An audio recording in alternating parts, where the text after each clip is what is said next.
Hello everyone, this is Jennifer Shen. Today I'm going to talk about Microsoft Exchange hack happened back in 2021. In January of 2021, as Adar, the founder of cybersecurity company Velexity, browsed through the server his client was using to run Microsoft Exchange, he was surprised by unexpected requests for email accounts and confidential files. This was how the massive attack was discovered.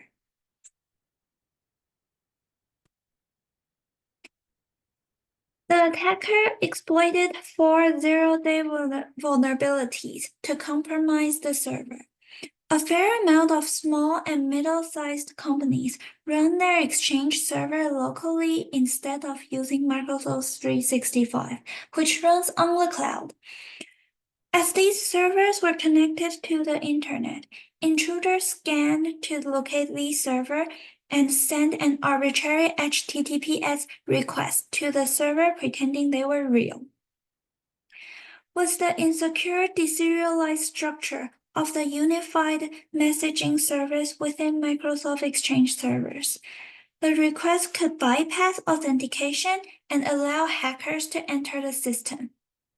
Moreover, using the arbitrary file to write vulnerability, hacker could write arbitrary files and run malicious code.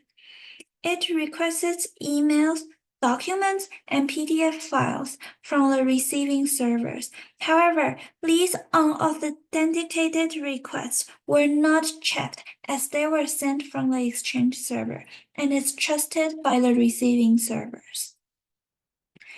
Hackers also set backdoors in the Exchange server by creating web shells for future access to the compromised Exchange servers. Microsoft started tackling the issue immediately.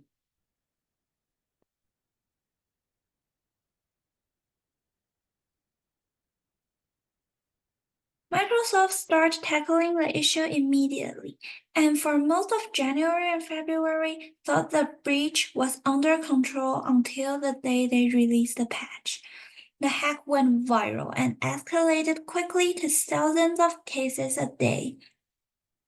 The original schedule of releasing patches every Tuesday was no longer feasible. They must build the fix and push it to the customer right away to prevent further damage.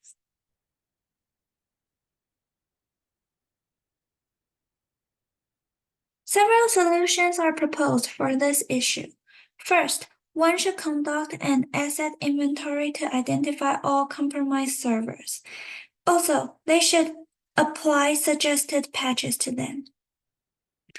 Microsoft also highly recommends users to update their system to at least the March 2021 version, as vulnerabilities exist in all previous versions.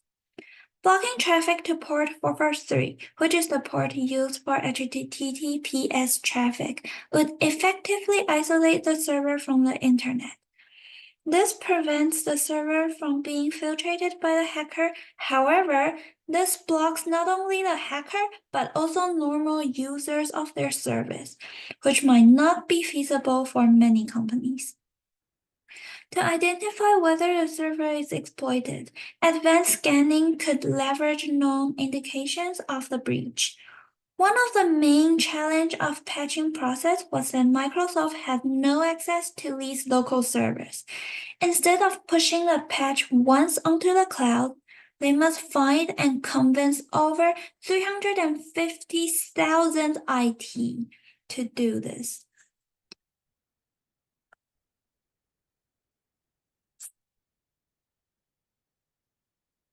So who are the hackers behind this? The Threat Intelligence Center of Microsoft identified that the culprits are Chinese government-backed hackers known as Hafnium, and more unknown Chinese-sponsored cyber attackers also involved in this. This is just one of the long list of Beijing-backed cyber attacks. According to PNR News, Intelligence officials estimated that China has now stolen all the personally identifiable information of about 80% of Americans.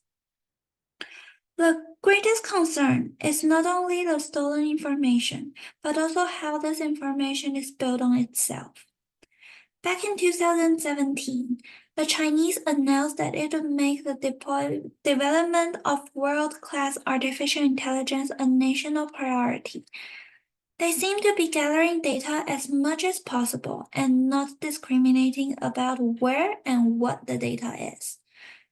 As it builds out its AI, China can social engineer to its priorities, to its mission, Todd said, and that mission may be different from ours. These are the works that I cited in the slides, and thank you so much for listening to my presentation today.